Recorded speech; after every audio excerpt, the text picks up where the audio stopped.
甲硝唑便宜又好用，能治什么病？医生，7种病可适用，别乱用。很多人家中常备甲硝唑，因为它具有消炎作用。和很多其他消炎药一样，甲硝唑在抗炎方面功效不凡，并且甲硝唑成本低廉，价格便宜，家家户户都用得起。然而很少有人知道的是，甲硝唑除了消炎以外，其实还可以用作治愈疾病。有7种疾病的患者都可以使用甲硝唑，并且绝大多数的人购买甲硝唑之后，并没有完全发挥出它的用途。问题随之而来，这7种疾病分别是哪7种？在使用甲硝唑过程当中，有没有禁忌可言？如果你也对此感到好奇，或者家里刚好购买了甲硝唑，建议耐心读完本篇文章。1、甲硝唑基础扫盲。市面上有很多名字当中含有甲硝唑3字的药品，这些药或许治疗方向不同，但万变不离其宗。以甲硝唑为核心的药品都能对抗病毒细菌，都能用作杀菌消炎。原因很简单，因为甲硝唑属于抗生素的一种。所谓抗生素，医学又名抗菌素，能够抑制其他种类微生物的生长，或者干脆直接杀死一些因微小病原体、病毒导致的炎症，使用抗生素效果立竿见影。或许很多人一听到抗生素就会想到化学工业产品，便认为对人体健康不利。实际上，绝大多数抗生素是微生物的代谢产物，就比如人们耳熟能详的青霉素。1928年，微生物学家亚历山大·弗莱明在实验室发现霉菌周围细菌无法生长，于是便推测霉菌当中含有某种能抑制其他细菌生长的物质。但受限于当时的科学技术，弗莱明并没有进一步探究出此物为何物。直到11年后，1939年，牛津大学弗罗雷和钱恩还在弗莱明的研究基础之上，成功提取出霉菌分泌的青霉素。这俩人获得了1945年的诺贝尔医学奖。所以抗生素最早便是从生物代谢产物中提取得来的。从某种意义上讲，说它纯天然也毫不为过。只不过随着时间的推移以及化学技术的进步，人们发现生物提取效率低下，于是很多抗生素便采用了人工化学的合成方式。但变的只是过程，抗生素还是那个抗生素，所以大家不用谈抗生素色变。甲硝唑属于抗生素，显然和青霉素等抗生素一样，对于病毒细菌拥有强大的抑制能力，把它当作消炎药自然没有问题。但同时大家也得知道，不同抗生素对细菌的抗菌能力是不相同的，每种抗生素都有自己的擅长领域。比如青霉素对于革兰阳性菌、革兰阴性球菌、嗜血杆菌有着很好的抑制甚至杀灭作用，但对付肠球菌、绿脓杆菌以及厌氧菌就属于头孢菌素的擅长领域了。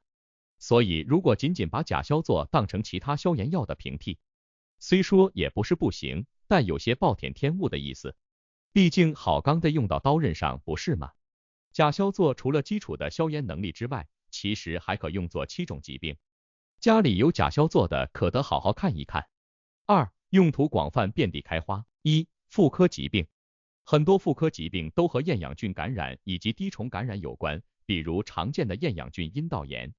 厌氧菌感染所致妇科疾病原因五花八门，有的患者是使用了不干净的卫生纸，有的患者可能和他人共用过毛巾、洗浴盆，还有的可能仅仅是不注意个人卫生。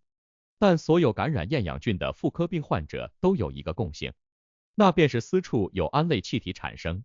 此种气体闻起来好似腐臭鱼虾味，如果能闻到类似气味，就说明厌氧菌正在生长和繁殖。该怎么处理呢？临床上通常使用甲硝唑片。甲硝唑对于厌氧菌具有强大的抑制能力，医生都会推荐使用。值得一提的是，最常见的甲硝唑片使用方式是口服，但也有甲硝唑栓剂、甲硝唑凝胶等等放置药型。具体怎么使用可以咨询专业医师。2、胃肠道感染。在所有胃肠道感染当中，艰难拟梭菌引起的结肠感染比较常见，特别是一些长期使用抗生素药物的人群当中，比如医院住院的病人或者护理机构当中的老人，非常容易发生艰难拟梭菌感染。艰难拟梭菌还有一个名字叫艰难梭菌，感染之后症状出现通常需要1个星期左右，患者会发生持续性腹泻，同时伴有腹部痉挛和触痛，严重的还有出血症状。如果得不到及时治疗，患者会有脱水、腹部肿胀乃至肾功能衰竭等后遗症，后果很严重，但治疗方式并不难，只需要使用甲硝唑药物即可。甲硝唑是轻中度艰难梭菌感染治疗的首选药物。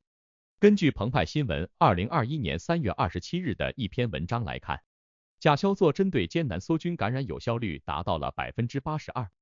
3. 皮肤疾病。很多皮肤疾病是由细菌感染导致，而甲硝唑作为抗生素刚好有杀虫、抗敏以及抗厌氧菌的功效，所以理论上甲硝唑对皮肤疾病专业对口。实践也同样如此，临床上甲硝唑对玫瑰痤疮、脂溢性皮炎、毛囊炎等皮肤疾病功效显著。对于丘疹性荨麻疹有 96.7% 的治愈率，足癣治愈率稍低，但也有 70%。对于急难治疗的银屑病，甲硝唑也能做到 32% 的治愈率。4. 口腔炎症。甲硝唑实际上有个别称，叫做牙痛神医，因为医学界公认甲硝唑对牙龈炎、牙周炎、关周炎等口腔炎症具有强大功效。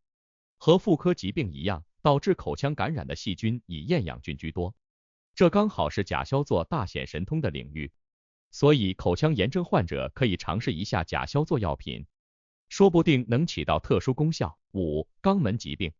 肛门疾病很多也都是由厌氧菌感染导致的，这些厌氧菌包括消化链球菌、滴虫感染、阿米巴感染等等。甲硝唑同样能够用于这些肛门疾病。